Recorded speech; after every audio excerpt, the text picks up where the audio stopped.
This is the government work report for 2019.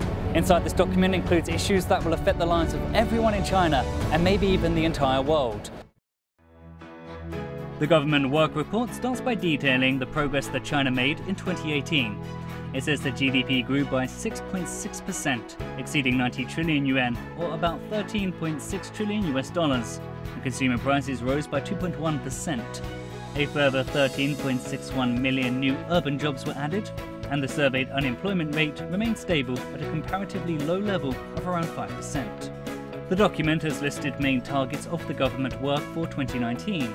First of all, the GDP growth target is set at 6 to 6.5% for 2019, which is still at a relatively high pace for a country whose GDP expanded to over 90 trillion yuan in 2018. The country will reduce another 10 million people in its rural poor population, while guaranteeing 11 million new urban jobs and keeping unemployment rate at around 4.5 to 5.5%. The CPI is said to see an increase of around 3%, while deficit to GDP ratio is projected at 2.8%. The government work report also outlines China's tasks for 2019.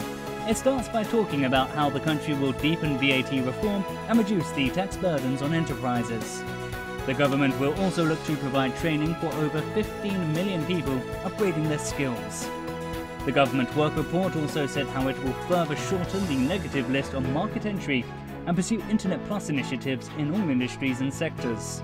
For infrastructure, the government will also look to invest 800 billion yuan, or $120 billion in railway construction, and 1.8 trillion yuan, or about $270 billion in road construction and waterway projects. The government also looks to further tackle the issue of pollution by cutting sulfur dioxide and nitrogen oxide emissions by 3%. And China will keep government budgetary spending on education above 4% of GDP. Sustained economic growth, stable employment, improved environmental protection, and targeted poverty alleviation. The government work report sends strong signals that China is determined to pursue high-quality growth.